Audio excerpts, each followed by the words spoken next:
Dia semalam bonus dapat berapa? Lebih kurang total 2000 lah. 2000 MCP sehari. Tahu tak berapa 2000 MCP tu kak? Kalau ditukar pada duit, akak punya bonus adalah lebih kurang 9200 RM. Wow. Banyak tak? Syukur. Banyak, alhamdulillah. Happy tak dapat?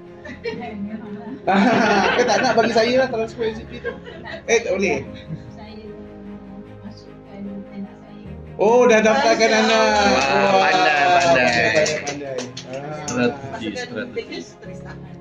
Full original, original. Oh yelah, kita Full, promosi dah tak ada. promosi dah habis kan? Tahniah. Jadi orang yang sama bila di upgrade dapat bonus tajaan yang baru.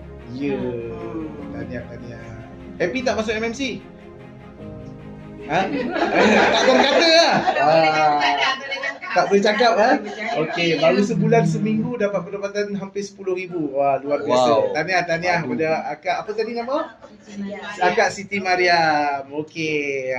Bagi tepukan untuk akak Siti Mariam. Tahniah. Ya.